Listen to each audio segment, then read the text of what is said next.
तो दोस्तों स्वागत है आपका क्रिकेट की एक और कड़क और धमाकेदार वीडियो में। भारतीय क्रिकेट में जब जब कप्तानी का दौर बदला है, इतिहास ने एक नई करवट ली है। कभी गांगुली की आक्रामकता, कभी धोनी का शांत दिमाग, तो कभी विराट कोहली का वो कभी न खत्म होने वाला एग्रेशन। और अब साल 2026 में आयरलैंड की धरती पर टीम इंडिया एक ऐसे मोड़ पर खड़ी है जहां इतिहास खुद को दोहराने जा रहा है। सीनियर खिलाड़ियों को आराम दिया जा चुका है। रोहित शर्मा, विराट कोहली, जसप्रीत बुमराह जैसे दिग्गज इस दौरे पर नहीं है। ऐसे में बीसीसीआई ने एक ऐसे खिलाड़ी के हाथ में कमान सौंपी है जिसने अपनी कप्तानी से आईपीएल में लोहा मनवाया है। जी हाँ, हम बात कर रहे हैं श्रेयस अय्यर की। लेकिन कहानी सिर्फ कप्तानी बदलने की नहीं है, कहानी है उस घातक प्लेइंग 11 की जिसे अय्यर ने पहले ही टी20 मैच के लिए चुनकर हर किसी को हैरान कर दिया है। आयरलैंड की टीम जो अपने घर में किसी भी बड़ी टीम को चौंकाने का दम रखती है, वो इस नई भारतीय सेना को देखकर खौफ में है। आज की इस विशेष वीडियो में हम इस 11 शेरों की टोली की पूरी इनसाइड स्टोरी जानेंगे। आखिर क्यों ये टीम इतनी खतरनाक है। चलिए शुरू करते हैं। प्लेइंग 11 पर आने से पहले हमारे लिए ये समझना बहुत जरूरी है कि आखिर श्रेयस अय्यर को ही ये जिम्मेदारी क्यों दी गई। दोस्तों, श्रेयस अय्यर सिर्फ एक बल्लेबाज नहीं है,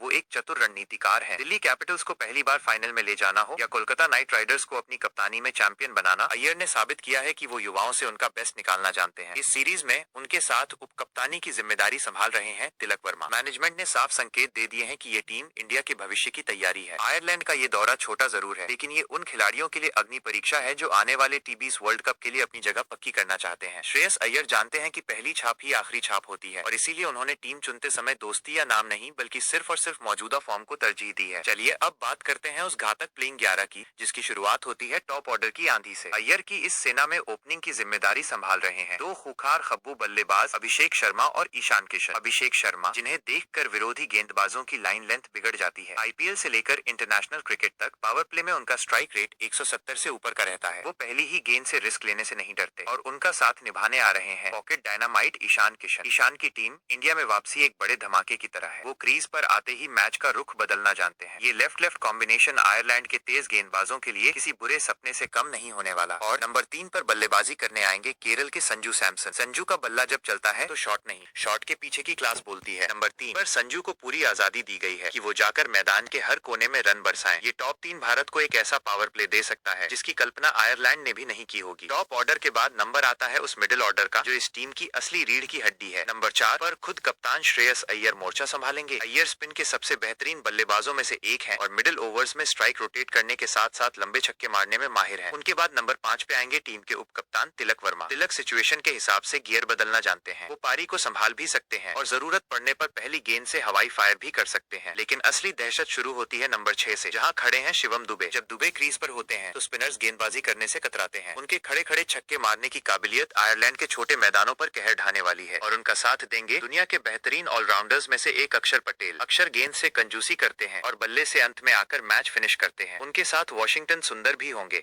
जो पावर प्ले में गेंदबाजी करने का दम रखते हैं। यानी इस टीम के पास बैटिंग की गहराई नंबर 8 तक है। अब बात करते हैं उस गेंदबाजी आक्रमण की जो आयरलैंड के बल्लेबाजों की गिल्लियां बिखेरने के लिए तैयार है। बेलफास्ट की पिच पर हमेशा से तेज गेंदबाजों के लिए शुरुआती मूवमेंट होती है। हवा में स्विंग और पिच से बाउंस मिलता है। इस कंडीशन का फायदा उठाने के लिए अय्यर के पास है अर्शदीप सिंह। अर्शदीप की शुरुआती ओवरों की स्विंग और डेथ ओवरों की यॉर्कर भारत का सबसे बड़ा हथियार है। उनका साथ देंगे अनुभवी मोहम्मद सिराज, जिनकी रफ्तार और सीम पोजीशन आयरिश बल्लेबाजों को संभलने का मौका नहीं देगी। अगर सिराज की जगह हर्षित राणा को मौका मिलता है तो उनकी एक्स्ट्रा पेस और आक्रामकता देखने लायक होगी। और जब तेज गेंदबाजों का काम खत्म होगा तब मिडिल ओवर्स में जाल बिछाने आएंगे रवि बिश्नोई। बिश्नोई की तेज गति से आने वाली गुगली को पढ़ना किसी भी विदेशी बल्लेबाज के लिए हमेशा से एक पहेली रहा है। आयरलैंड के बल्लेबाज जो स्पिन के खिलाफ थोड़े कमजोर माने जाते हैं, उनके सामने बिश्नोई काल बनकर उभर सकते हैं। तो दोस्तों, ये है श्रेयस अय्यर के वो 11 लड़ाके जो पहले टी20 मैच में गदर मचाने के लिए तैयार हैं। युवा जोश, अनुभव का तड़का और कप्तानी की नई सोच, ये कॉम्बिनेशन इस मैच को बेहद रोमांचक बनाने वाला है। हालांकि आयरलैंड की टीम अपने घरेलू मैदान पर उलटफेर करने के लिए जानी जाती है। पॉल स्टर्लिंग और हैरी टेक्टर जैसे खिलाड़ी मैच पलट सकते हैं, लेकिन हमारी प्रेडिक्शन कहती है कि इस बार अय्यर की घातक सेना के सामने आयरलैंड का टिक पाना नामुमकिन सा लगता है। अब आपकी क्या राय है? क्या इस प्लेइंग 11 में रिंकू सिंह या किसी और खिलाड़ी को मौका मिलना चाहिए था? श्रेयस अय्यर की कप्तानी में टीम इंडिया ये मैच जीत पाएगी या नहीं? अपनी राय नीचे कमेंट बॉक्स में जरूर लिखिए। अगर आपको ये कहानी, ये विश्लेषण पसंद आया हो तो वीडियो को एक लाइक जरूर करें और क्रिकेट के हर बड़े अपडेट के लिए हमारे चैनल को सब्सक्राइब करके बेल आइकन दबाना न भूलें। मिलते हैं अगले वीडियो में, तब तक के लिए नमस्कार और जय हिंद।